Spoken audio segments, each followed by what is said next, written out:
there. It's your girl, Valerie Mason Chase. And as you can see, I am flying solo tonight. Cookieman is in the bed, knocked out, sleep, not feeling too well. So it's just your girl here on this evening. So anyway, I want to thank you for tuning in and watching me here alone tonight on Marriage Beyond the Breach. And tonight it's going to be a little different.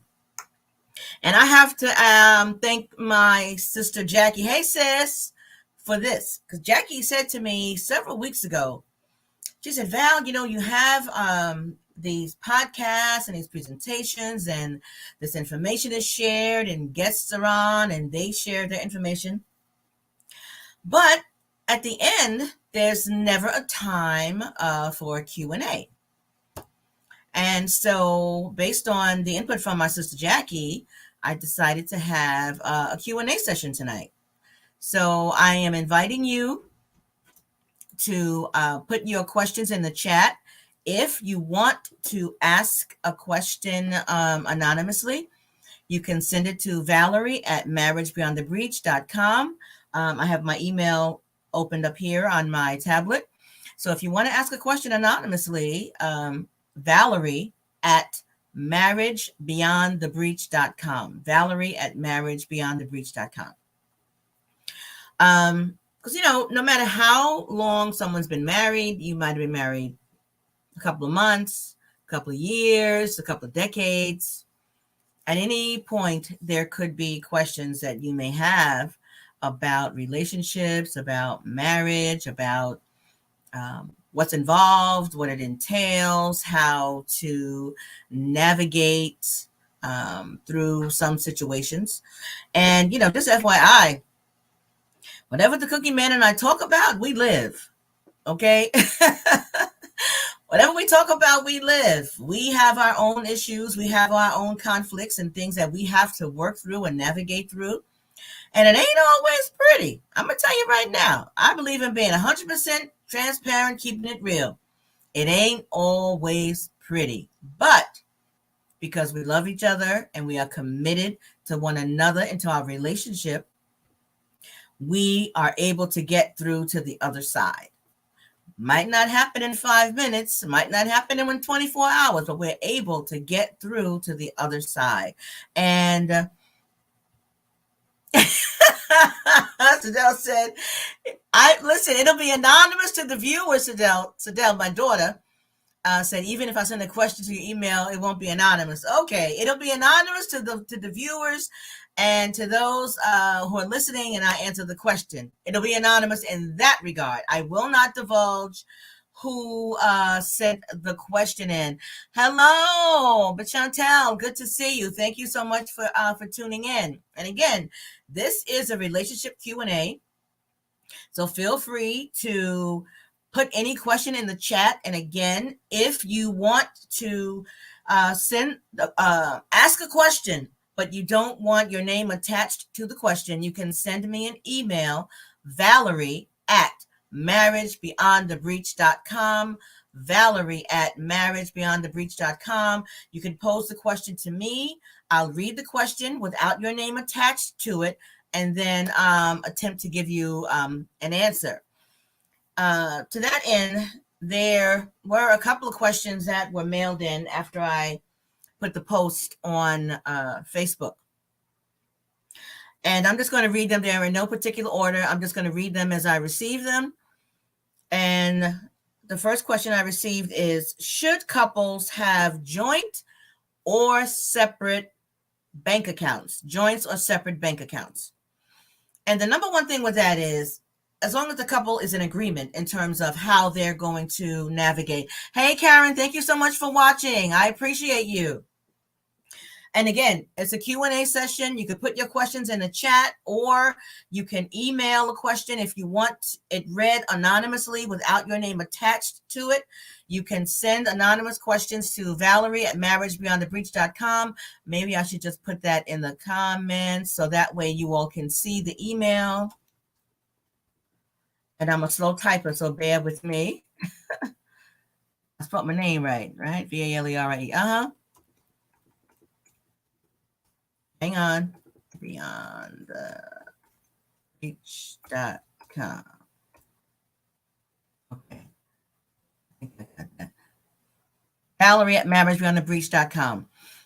So if you want to ask a question without your name being attached to it, please feel free to do that.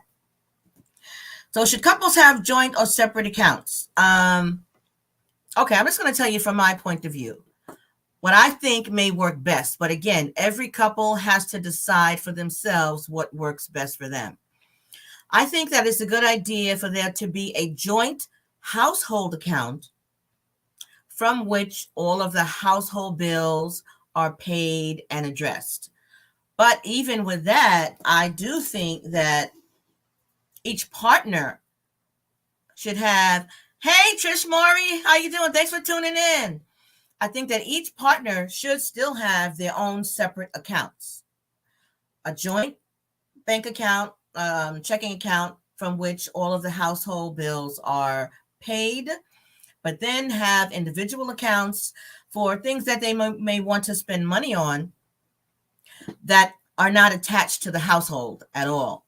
But even with, I'm a firm believer in openness and transparency in a relationship. Both partners, I believe, should have complete access to all the accounts, the joint account and each other's account. So there's no secrets, there's no hiding of money, and everything is completely on the up and up, so that you don't have to wonder or worry, well, what is my wife spending money on and out of her account, or what is my husband spending money on in his account. So I believe in absolute transparency. So to answer that question, again, a couple should have this conversation, preferably before they get married. And again, that's why I am a firm advocate for pre-marital counseling, because this is one of the subject matters that will be discussed when you have premarital counseling. But a couple should have a conversation and come to some sort of agreement in terms of how they're going to navigate finances. Okay. And again, any questions, send those questions in, put them in the chat, or send them via email. Either way, Valerie at marriagebeyondthebreach.com, or just put your questions in the chat. I welcome your questions. I know some of y'all have some out there. Please feel free to ask, and I will do my absolute best to answer any questions that you may have. So another question I received is, what are your thoughts on prenup? That can be kind of sticky. Okay. And that is one of those, what I call a hard conversation to have. Hey, baby. Hey, Nene. That's one of my daughter-in-laws. But I think if there is a huge disparity in terms of what each partner is bringing to the marriage from a financial perspective, I think I wouldn't be opposed to that couple having a prenup. Because if you have someone who is worth a couple of $1 million and they're marrying somebody who is making $15 an hour, that's a big gap. And the one who has all of those assets may want to try to protect those assets, because those are assets that were acquired prior to the marriage. Now, a prenup, I believe, should only address anything that was acquired prior to the marriage. Anything acquired during the marriage is fair game, 50-50, however the couple decides that they want to split it. So to answer that question, I'm not opposed to a prenup, but only if there is a huge difference in what each partner brings to the relationship from a financial perspective. Let me just look in the email real quick and see if there's any questions there. Okay, I don't see any. I don't see any new ones. And that last question is a kind of a good segue into this next question. And this person asked, How much should I know about my boyfriend's finances before considering marriage? Sister girl, you need to know everything there is to know. You need to know everything there is to know.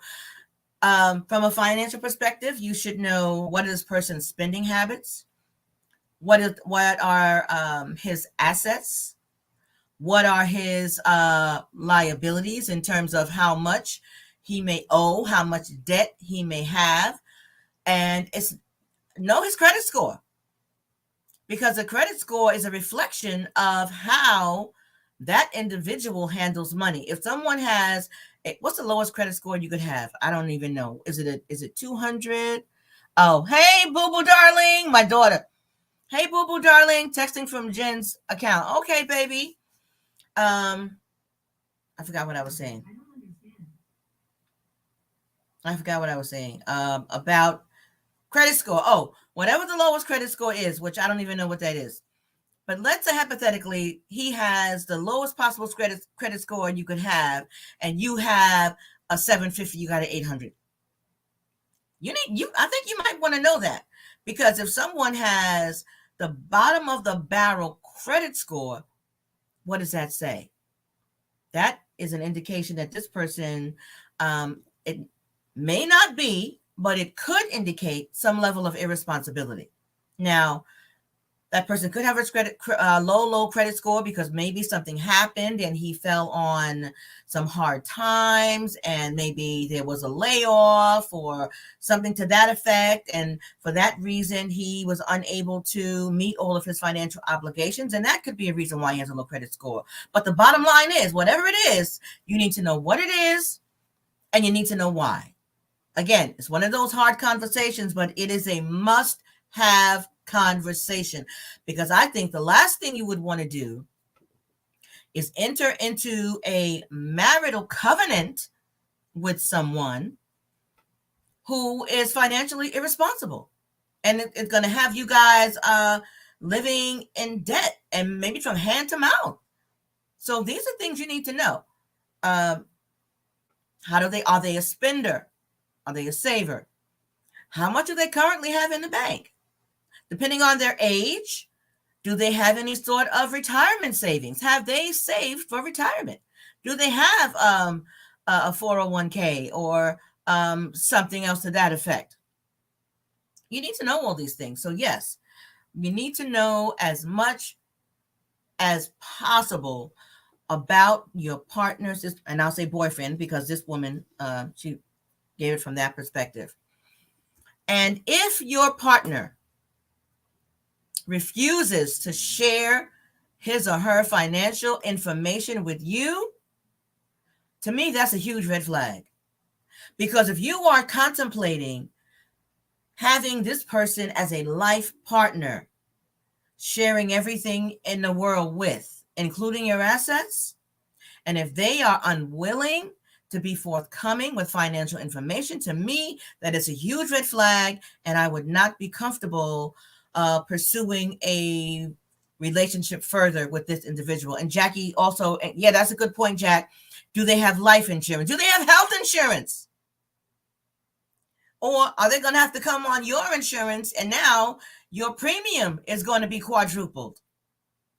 Because that's what happens. Because when you were just an individual, you're single, your premium is one thing, but you add a partner or a spouse, and now it's quote unquote the family plan. And the family plan, the difference in that payment is ginormous.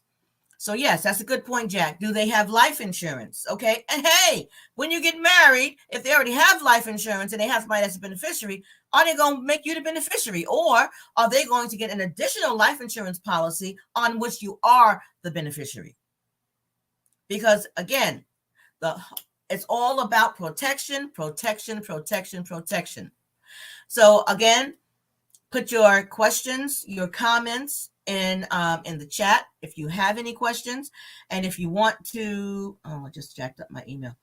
If you want to ask a question without your name being attached to the question, you can send it to Valerie at marriagebeyondthebreach.com. Valerie at marriagebeyondthebreach.com, and I'll ask the question without attaching your name to it. Okay? So, any of you out there watching, don't be scared. Don't be scared. Put your question in the chat because I know you got some. Another question I received. I think, is a good one. What do you think is the most difficult thing or the most difficult issue regarding marriage? From my perspective, I can sum this up in one word, and I think it's the number one cause for people separating or getting a divorce. That one word, selfishness. That's what I think is the biggest issue, selfishness. Because I don't think that a couple can, oh, Jackie said, now's the time, folks, ask questions. I don't think that a person who is inherently selfish to their core can meet a partner's needs at the level that will help that partner to be happy and satisfied. So if a person who is inherently selfish, and I mean to the core, it's going to be me, myself, and I that comes before everybody, that comes before everything. They ain't going to be thinking about what you need. They ain't going to be thinking about what you want. It's going to be me, myself, and I, and me, and me, and me, and me, and me, and me, and me, and more me. And your needs are not going to be met. Having, from my perspective again, a union, a relationship, a committed relationship that is mutually satisfying, that brings mutual joy, that has reciprocity, is selfless and not selfish. So from my perspective, that is the number one issue. Because when you think about it, any other issue in a relationship springs from that point of selfishness, whether it's infidelity, whether it's hiding the finances, whether it's putting someone outside of the relationship first, even if it's a parent. Because once you get married, ain't no more mom and them, okay? When you get married, or when you are in a committed relationship, your spouse is supposed to be number one after God himself. That's it. Spouse, close second to God. Other than that, ain't no more mom and them. So even from that perspective, that is a point of selfishness where you are unwilling to put your partner first. The traditional marriage vows say, forsaking all others, keeping only unto him or her. Forsaking all others, forsaking all, that's everybody. That's mother, father, sister, brother, cousin, child. I know this is a hard one for some women who already have children and get married, because they are thinking, well, my child has to come first and not this husband. Well, I beg to differ with that. Your spouse is your spouse, whether you got children from another relationship or not. Your spouse is your spouse. Now, are you willing to put your spouse in that number one position? Now, if you made a good choice in a mate, you can safely put them first, because they are going to love on your children and love them and treat them just like you do. So if you make a good choice in a mate and you already have children, you can safely put that spouse first without worrying about, well, and I've heard women say this, oh, I can get another husband, I can't get no more children. Well, okay, different strokes for different folks. But since the question was posed to me, I'm giving my answer, and my answer is spouse should always come first. Because let me tell you something. Them that cheering, they're going to grow up. They're going to leave home. They're going to have their own spouse. They're going to have their own relationship. And if you have engaged in a relationship where it's always the children, the children, and children, and children, and you ain't paid your spouse, no, never mind. What do you think you're gonna have once those children are grown and gone? What is there going to be left for you and your spouse? You're going to be sitting there looking at each other like total strangers. And the kids are going to be gone. And that's what they're supposed to do. Okay? I look at it like this. The parent-child, the mother-child relationship starts like this. The child is in utero, okay? The mother-child relationship starts like this. And the goal is to grow like this, so that the child develops into a mature adult who can stand on their own, think for themselves, take care of themselves, and have their own relationship. So they go up, like this, then it goes like this, then it goes like this, then it goes like this, and this, and this, and this throughout the years. It's meant to be like that, as opposed to a marital relationship. You start out like this when you're first meeting, and the goal is to grow closer and closer and closer and closer until you get married, and now the two are one. So from my perspective, and I think from a biblical perspective, it makes perfect sense to have the spouse as number one. Again, the question was asked to me, so that's my answer. Jackie said, 41 years of marriage talking, and not all of that was peaches and cream. Hello. You are so right, sis. It wasn't all peaches and cream. But guess what? We had some peaches and cream, and then we had maybe some sour cream, and then we had more peaches and cream, and then we had some sour cream. But anywho, again, I want to thank you all who are here with me tonight and those who are watching later. If you haven't already, subscribe to the channel and hit the notification bell so that when we have upcoming broadcasts, you will be notified and get a reminder. This, for those who may have just joined, this is a Q&A, relationship Q&A. You can put your life experience, you're right. You can put your questions in the chat if you have any. If you would like to ask a question without your name being attached to it, you can send your question to Valerie@marriagebeyondthebreach.com. Valerie@marriagebeyondthebreach.com. Let me just check the email again. Okay, no more in the email. So here's another question that was sent in. How do you define infidelity? Okay, I've got two answers for that. Okay. The first answer, the short answer, is whatever the couple agree between themselves what infidelity is. Okay. Oh, thank you, sis. Yeah, we got to be transparent, sis. We got to be transparent. So, what have you and your partner agreed is infidelity? Have the conversation, talk about it, because what I think is infidelity may not be what you think is infidelity. What you think is infidelity may not be what your partner thinks is infidelity. For some people, they see being flirtatious as infidelity. And for some people, not so much.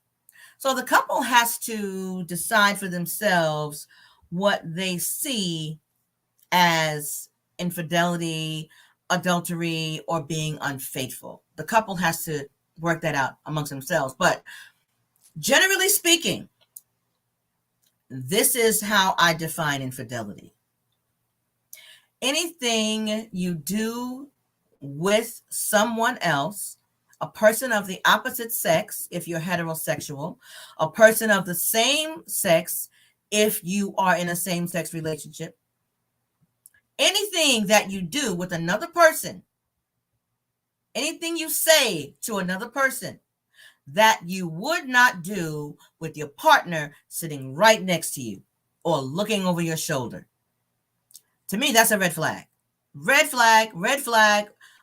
What did they say in football? Flag on the play. Okay?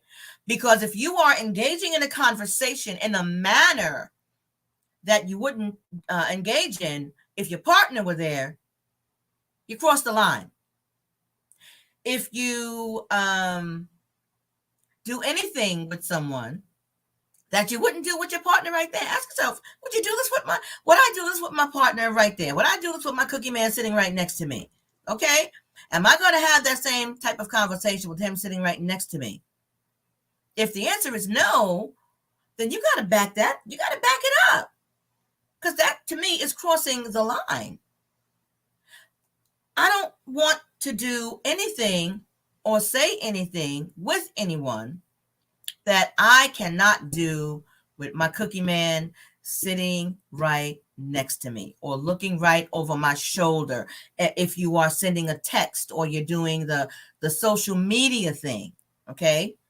Because that's another thing. I mean, so, there's been a whole lot of Facebook divorces and Facebook infidelity. Because, social media makes it easy to cheat nowadays. You meet somebody online, you engage in a conversation, and a lot of times it may start out innocent, and then it may become a little bit more personal. And then it becomes a little more intimate. And then next thing you know, you're talking about maybe meeting up somewhere. And then once you meet up, it's just going to be a quick lunch. Yeah, right. Or it's just going to be a quick dinner. Okay. And that may happen the first time, maybe even the second time. But eventually, if you keep doing it, especially if your spouse or your partner knows nothing about it, if your partner knows nothing about it, then you ought not be going. Because if you cannot share with your partner, hey, I got a best friend named Danny. I got no problem telling my cookie man, hey, me and Danny going out to lunch. Me and Danny going to dinner. Or me, Danny, and his wife, we going to Atlantic City or Vegas or something. And I did that one time. Cookie Man couldn't get off work. And I went to Vegas with my best friend Danny and his wife. And Danny is our stepmom. But my cookie man was fully aware.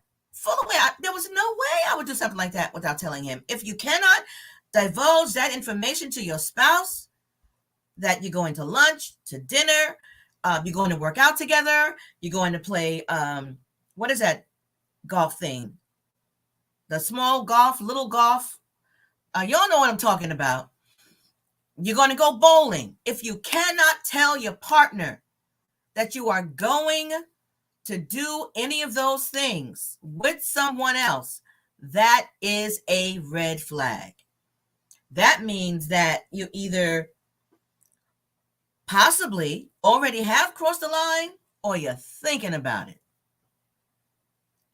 Because you should be able to tell your partner where you're going. Jackie says, so true, sis. If your spouse doesn't know, you shouldn't be doing it. Absolutely right. And maybe there's some who don't agree with that. And that's okay. But me personally, I agree with it. I absolutely agree with it. I think it is a good rule of thumb to have if you are in a marriage or in a committed relationship. And if y'all living together, if y'all shacking up, that's as committed as you could be without going ahead and getting married. Okay. So if you and someone are living together and they say, oh, well, I'm not married, so I can do thus and so, pack your bags. Pack your miniature golf. Thanks, sis. Pack your bags. If you are living with someone and they say, yeah, well, we're living together, but we ain't married, so I can do whatever I want and blah, blah, blah. Pack your bags and run. Don't walk to the nearest exit. What was that? I think it was Snagglepuss. Exit stage right. Get the heck up out of there. You don't want to be living with someone who doesn't see themselves as fully committed just because they haven't gotten married.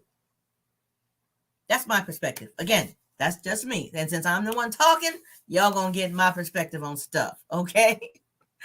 Again, put your questions. No one has put a question in the chat yet. Don't be scared. I'm telling you, don't be scared to ask a question, whatever it is. Okay?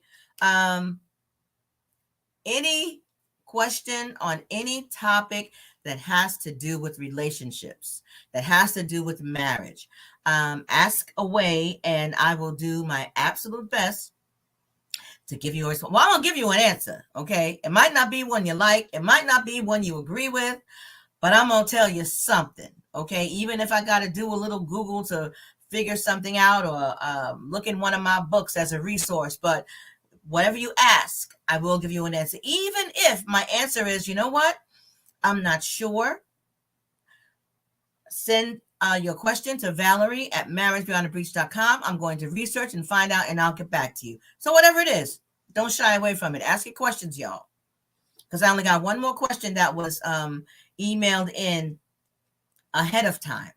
So once I give the response to this, if nobody else has a question, either here or in email, and if someone sent an email and I'm not seeing it, let me know. Maybe it, what is that stuff? Spam?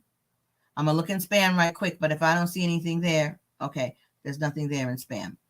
Let me get back to my I'm thinking that. Okay, I do have one question here.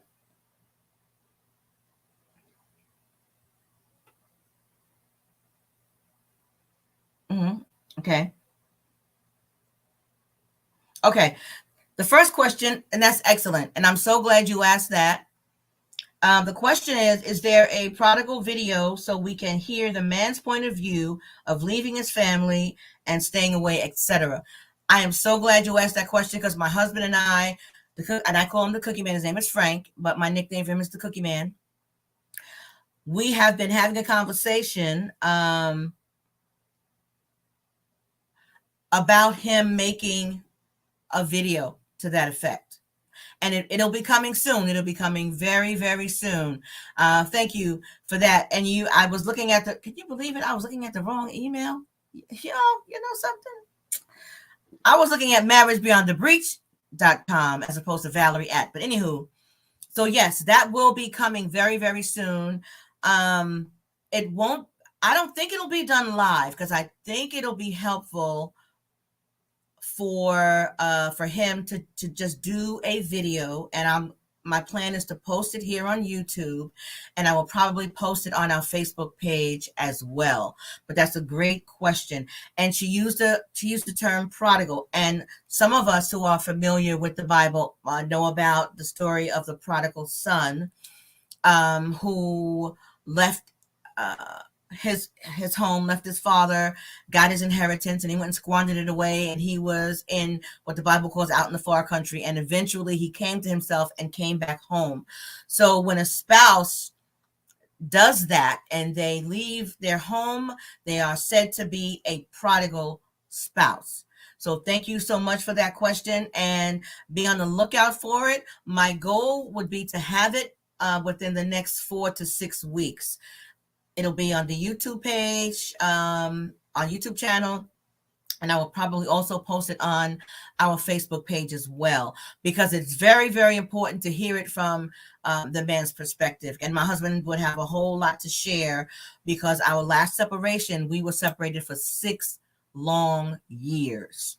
Okay, and that's a whole lot can happen, and a whole lot did happen in 6 years. So he'll be sharing that, and he'll also share in terms of what finally got him to want to come back home and reunite with me and be the husband that God had intended him to be from the very beginning of our marriage. And again, we've been married. We just celebrated in August 41 years of marriage. We've been together 42 years, and our last separation lasted 6 long years. And when I say long, it felt long, long, long. And there was a point in time where I didn't think we were ever going to be reunited. I did not think there was going to be a reconciliation at all, even though there were points in time when I was praying for the reconciliation, when I was praying for him to come back home. There was times when I really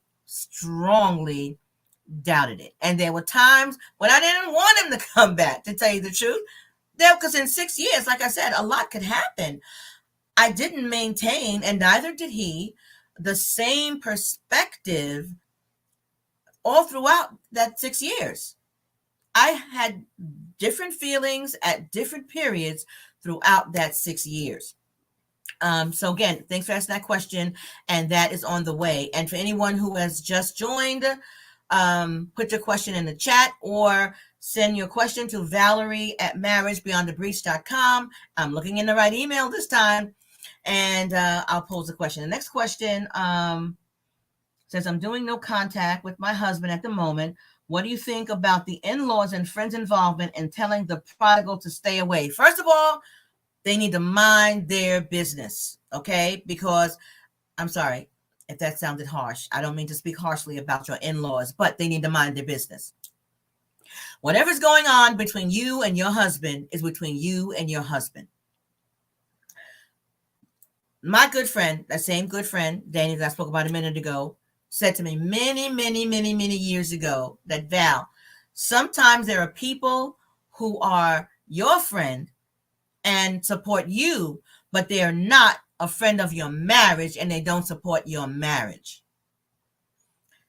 And especially during a tumultuous time where there's difficulty in the relationship and the relationship is challenged already. Anyone who's not going to be supportive of that relationship should just keep quiet. They should just keep quiet. And that's one thing I have to say I love about my sister Jackie. And she's on here now as Jackie's Inspirational Corner. Even during the times when my husband was as wrong as 3 left feet, my sister, she never said, Val, you need to divorce Frank. Never said that. Not once did she ever say that. She was always supportive. Now, she figured out a way to be supportive of me without speaking negatively of him. Even when I spoke negatively about him, all she did was listen. She didn't agree. She didn't disagree neither, but she didn't agree. She listened and she supported me, but she never spoke negatively about her brother-in-law. So for those family members who are speaking ill of your marriage, now I'm just going to say this. The only situation where I would condone someone on the outside saying maybe you need to stay away if there's a matter of safety, and only until that safety issue is addressed. And by safety, I mean if there is some type of abuse. That's a matter of safety when I say safety. Physical abuse, emotional abuse, sexual abuse, financial abuse, substance abuse. If those issues are there, then I'm okay with someone on the outside encouraging the one that left to stay away only until the issue of safety is resolved. Not stay away forever, not leave and hook up with somebody else. No. Deal with those safety issues, the one who was at home, whatever the safety issue might be, and then come back together. Okay? There are some couples that I counsel, and I actually encourage what is known as a therapeutic divorce. A therapeutic divorce. And that is temporary. It is a temporary, agreed upon time of separation so that issues of safety can be dealt with. That's the only time. And it is agreed upon. I have them do I write it up for them. I write up the agreement and we agree we're going to stipulate to everything that's in the agreement because it's understood. You're not separating to go hook up. You're not separating to just go willy-nilly and do whatever and do your own thing. No, you're separating so that the one who is unsafe can do what he or she needs to do in order to become safe, and you're going to reunite. Reunification is always the goal. Always the goal for what is known as a therapeutic separation. Okay, I have another question that has come in. And again, if you're just joining, this is Marriage Beyond the Breach Q&A. You could write your questions in the chat, or you could send it to Valerie at marriagebeyondthebreach.com, and I will ask the question when your name will not be attached to it. I just got an email with another question. At what point do you think a separation may be warranted? What are some root causes of separation? Excuse me, I'm sorry. And I think I kind of addressed that with therapeutic separation. That is the only kind of separation I'm in favor of. A therapeutic separation. And that is done under the guidance and the advice of a counselor, because it's very, very specific. It's usually from 3 to 6 months with check-ins at various times. Both partners are getting therapy, and they may agree to also, throughout that therapeutic separation, get couples counseling as well. For the couples that I encourage to have a therapeutic separation, I see them both individually, and I see them as a couple. I see them individually more frequently, and then perhaps once a month or once every 3 weeks or so, I'll see them for couples counseling. But that is when I think a separation is warranted. If one or both partners are unsafe, and again, unsafe if there is any type of abuse, physical, mental, emotional, financial, sexual, substance. Those are the only reasons, from my perspective, that a couple should separate.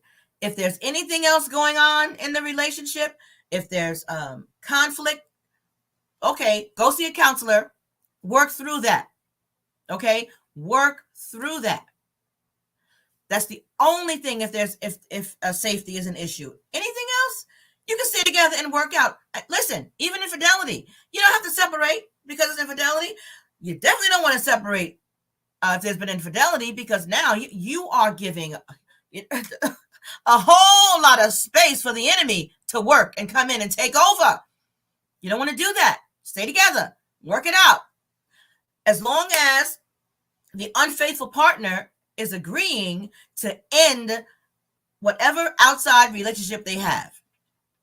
Gotta end it if you're going to stay under the same roof and go through counseling to work out your issues. Okay.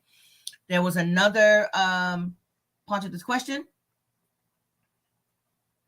If one partner has mental health issues, how does the other navigate that if they don't understand or refuse to understand what their partner is going through?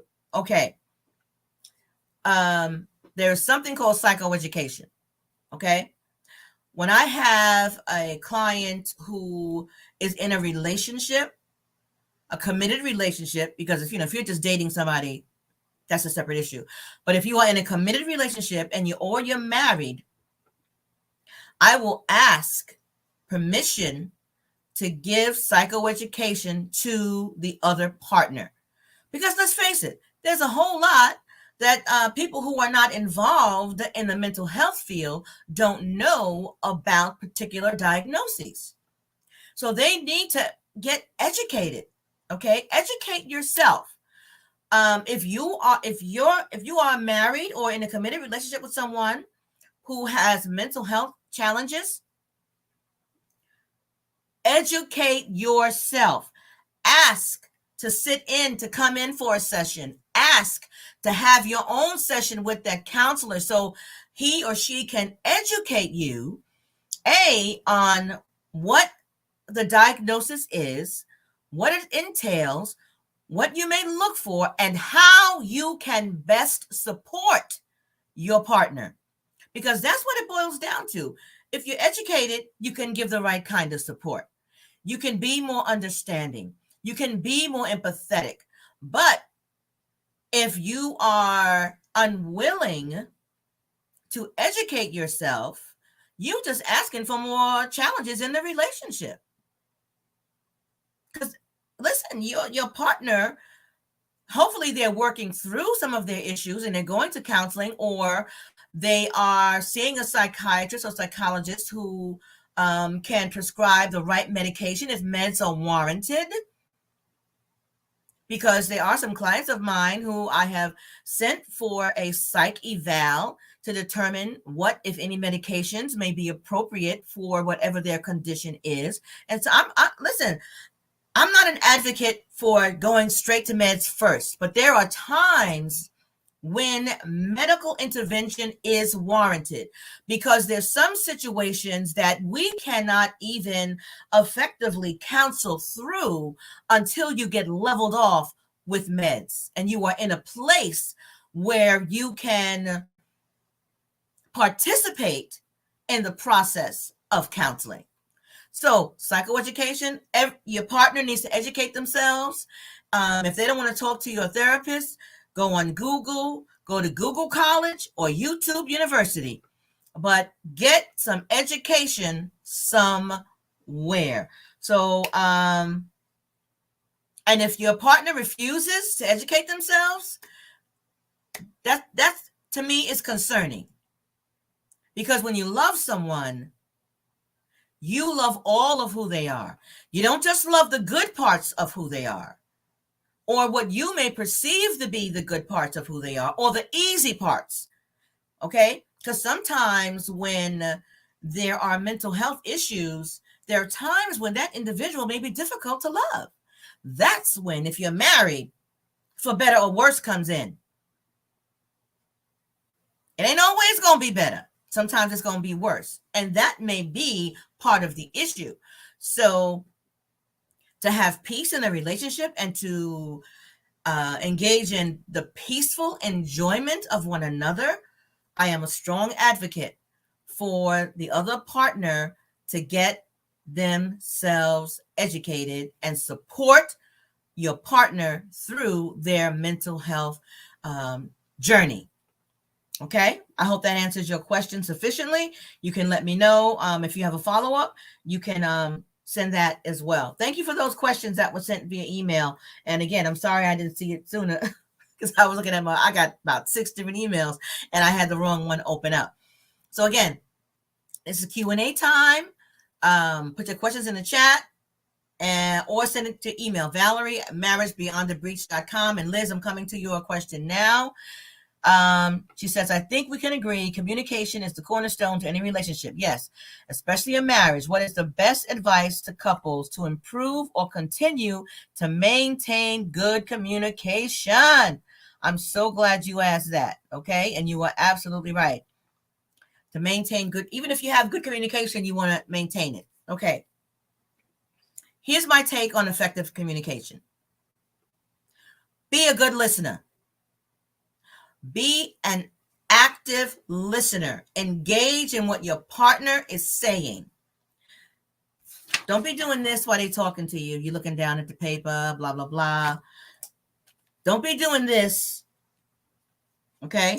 Don't be looking at the TV. Be an active listener and give feedback to your partner. Ask for clarity if you're not sure. Don't make assumptions about what you think you heard or what you think your partner said, because there's a whole lot of filtering that goes on in communication. My son Jono said, tell her mama. He laughing. There's a lot of filtering. So there's a filter between what was said and what was heard. And in that filter, sometimes there are assumptions. And a lot of these assumptions are based on past history and past behavior that can cloud what was actually said. Okay. And if you do hear what was said, but you're not sure what it means, again, ask for clarity. Okay. I heard you say so-and-so. Okay, what did you mean by that? Help me understand what you meant by that, because I heard what you said, but I'm not 100% sure what you mean. And then your partner can give you that feedback. If you are the sender and you're the speaker especially if you're having hard conversations. You want to use what the Gottmans referred to as the gentle startup. Gentle startup, you focus on I statements, okay? You say, I felt, and you give a feeling, not a thought. And this drives me up a tree. So many of us don't know the difference between a feeling and a thought, okay? If you say, well, I feel that you are an asshole, that's a thought. It's not a feeling. A feeling is, I feel devastated. I feel hurt. I feel neglected. I feel appreciated. I feel honored. Okay. To those that don't get mad when someone's asked for clarity. So say what you felt. Say, babe, I felt kind of lonely the other night when we were out at a party and you went off to talk to your friends for a long period of time and I didn't know anyone else there. What I need from you in the future, I don't have a problem with you going off and talk to your friends, but I would appreciate if you would just check on me from time to time. Okay? That's a gentle startup. You kept it on yourself. You said how you felt and you expressed a need. So that is the best way to engage in effective communication. Do everything possible to avoid pointing fingers and to avoid starting a conversation with you. Avoid asking a question with why. Okay, that's one of the things that we that they train us in. When I was going through my graduate studies for counseling, wherever possible. I see another question. I'll come to it in a minute. Wherever possible, avoid why questions. Why puts people on the defense. Why asking why comes across as critical. Okay, so wherever, ask it a different way. Help me understand so and so. Oh, you know what? I like those green pants you have on with those orange shoes, but help me understand how you came to make that choice. As opposed to, why in the world you got on green pants with orange shoes? You know that don't make no sense. Okay? One sounds critical and the person's going to be defensive. And listen, you don't want to leave in the house with green pants and orange shoes, especially if there's a whole lot of print going on. And if you think that's goofy, so you want to ask it a different way. So to answer your question, Liz, use the gentle startup. I say how you felt and then express a need. Okay. Wherever possible, if you have to ask your partner a question, wherever possible, avoid starting with why, because that puts people on the defensive. And the number one thing you can do is be an active listener. Listen to what your partner says. Give them feedback. And Sadell, you're absolutely right, because I said this to my clients all the time. Avoid saying always and never. Nobody always does anything and never does nothing. Okay? Avoid saying always and never. Say there are a lot of times when, or very frequently, so and so and so may happen. But avoid saying always and never. And if your partner asks for clarity, don't get angry with them. Give them the clarity that they're asking for, because you want your communication to flow and not be like this. So if they ask for clarity, say, hey, babe, you know what? I'm not sure what you meant by that. Can you help me understand that? And give the other partner the clarity that they are asking for, because that can only benefit the relationship. Okay, I have another question here. How you deal with this situation? My husband doesn't want to seek help. Within the past 2 years, he lost his mother, nephew. He gambles, he's cheated, and doesn't want to talk about anything. Okay, that's a lot to have to deal with. And you said within 2 years. Wow, he's lost his mother and his nephew. Now, I don't know if the gambling and cheating started before the loss, but the gambling and cheating could be a result of him experiencing grief. People grieve in different ways. People handle grief in different ways. If he will not seek help, you go get help.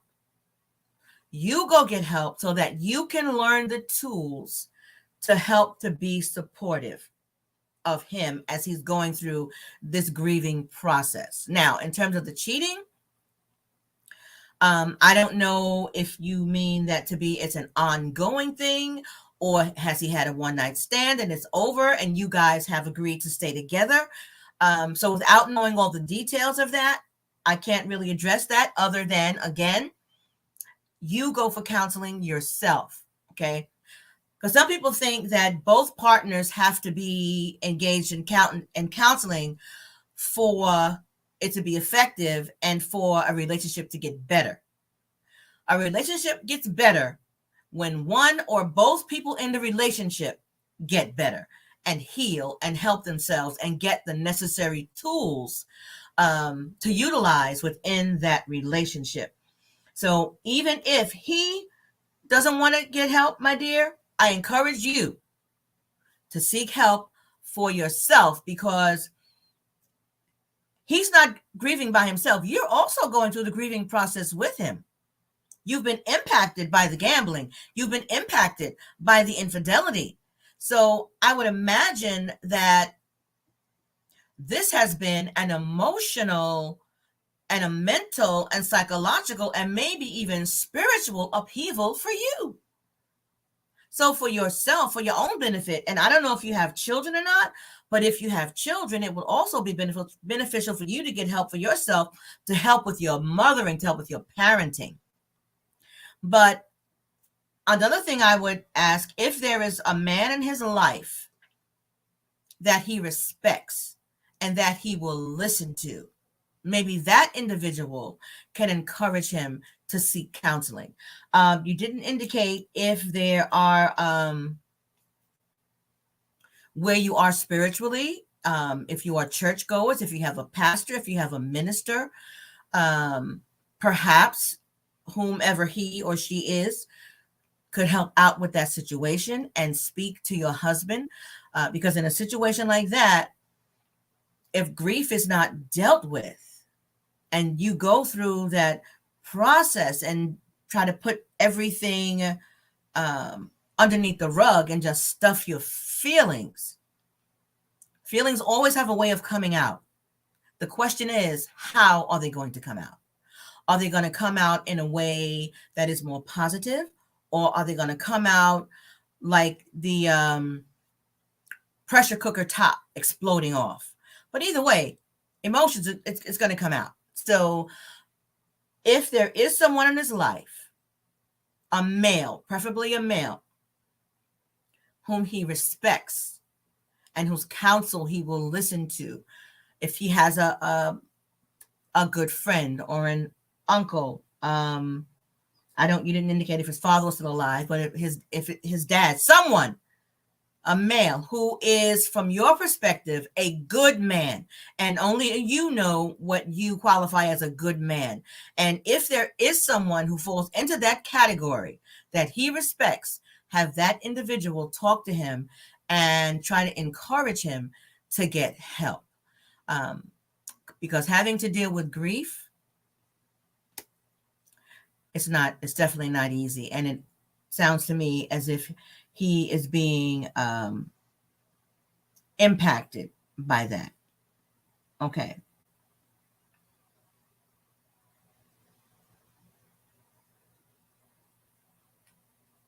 Okay. Okay, the same person said, hold on. I think she said she attends church. Okay, you attend church and your husband does not.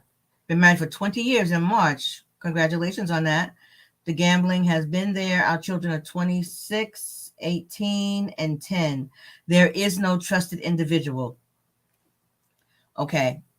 In that case, my dear, I absolutely encourage you to get help. And the 10-year-old may need counseling as well, because depending on how much they've witnessed in terms of the gambling and the cheating. The 18-year-old, I don't know if the 18-year-old is still at home, but again, depending upon how long all this stuff has been going on, they may need to get some counseling as well. Keep on attending church. Pray, pray, pray, pray, and pray some more. Keep on praying. Prayer changes things. One thing my pastor, Dr. Darius Daniel, says is prayer changes everything. Because the most thing that prayer changes is us. And we impact everything around us. So pray, pray, and keep on praying. And if there are times when God is leading you to fast and pray, do that as well. Surround yourself with people who will lift you up in prayer and who will encourage you. Your prayer partners, your prayer warriors. And you don't have to tell them all your business, because someone who just wants to get in your business is not really a prayer warrior, as far as I'm concerned. But pray, keep on praying, keep on going to church, and get help for yourself and possibly for your children as well. Okay, there was another question here. Okay, the one who asked the question earlier about hearing the man's point of view, and about the in-laws. And I talked about safety, and she said there's no abuse, so there's no safety issue. She doesn't know why. She doesn't know why her husband was unhappy. She went out of town to help with a relative in another state for a couple of weeks. And when she came back into town, her husband said he no longer wanted the marriage. She said all of his siblings are either divorced or going through a divorce, and his mother is also divorced. She found out during the 2 weeks that she was gone that her husband's sister came to stay at the house for the first time in 15 years and brought a friend to be with the husband. The neighbors told her about the woman being there, and she said she doesn't feel the same about her in-laws because you've never done anything like that to them. That is that's a very low blow for someone to do that and to bring someone to your home to be with your husband while you were away. And you've indicated that you don't know why your husband is unhappy. And I'm wondering if there's been a conversation where you've tried to ascertain what is at the root of this unhappiness, because it most probably has nothing to do with you and more to do with him. So I would encourage that. And I don't know if you said you were in counseling, but yeah, get some counseling for yourself to deal with this. I don't know how long your husband has been gone, but without knowing all a few more details, are you and he conversing at all? Hold on. Okay, so if he's saying he's unhappy and he no longer wanted the marriage, I'm assuming that he left the house. I don't know if you and he have any type of communication, but perhaps if he is willing to be forthcoming and talk about, from his perspective, what's going on inside of him. Because I can only imagine what all is going on inside of you during this. And let me ask you this. Do you want your marriage to be reconciled and reunified if he's gone? And if he hasn't left and you and he are under the same house and he's what is called an in-house prodigal, do you want to save your marriage and get to the point where you have a whole new marriage where the both of you are meeting the needs of the other and both of you are committed to one another and to just and to the marriage and to just each other? But there's a lot that's going on there, and it sounds as if there's some generational stuff with the mother being divorced and all the children being divorced, and now he's saying he doesn't want to be in the marriage. So I would say that there are some stuff to pray against and to try to pray through, because it sounds like there's some generational stuff there. I'm going to ask Jackie, if you're still on, to because my sister Jackie, she's a prayer warrior in our family, to suggest some targeted prayers. So Jackie, if you could write them in, or if you could just send them to me and I will email them to this viewer. Okay? Because I think that they're to the viewer, to the degree that you are comfortable, I think that there needs to be some more exchange. And if I can assist you in any way through this process, I'm willing to do that. All right. So, Jackie, if you're still on, and if you're not, I'll touch base with you later. I would like some targeted prayers for this viewer in relation to her husband, her marriage, and everything that's going on. Because again, it sounds like there's a generational thing and some strongholds that to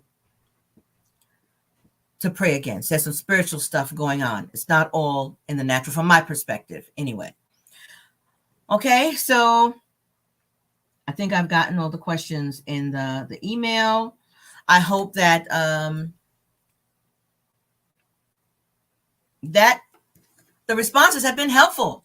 I appreciate the questions that came in. That was great. And I hope that you all got something out of it, that there were some takeaways that you could use in your own relationship, or maybe some, because my pastor, Darius Daniels, says that some food is for you to eat and some food is for you to share.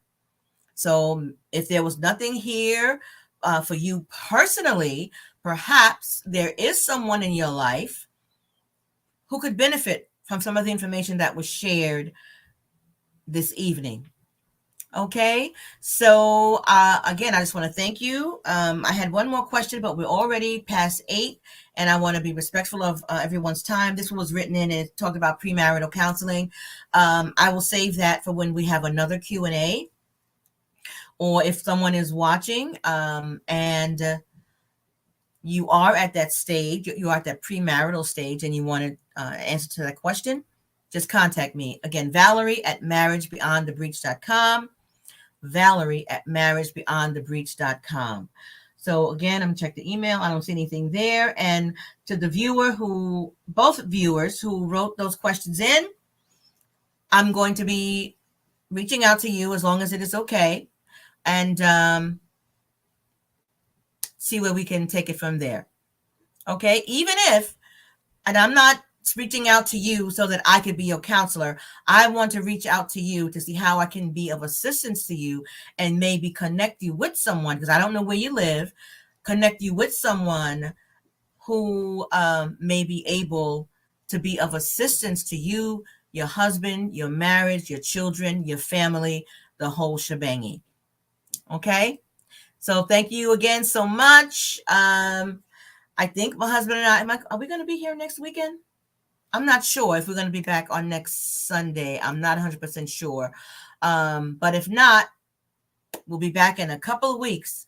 So subscribe, hit that notification bell, hit like, and watch again, and share. I appreciate all of you, and I look forward to meeting with you again next time. God bless you. Bye-bye.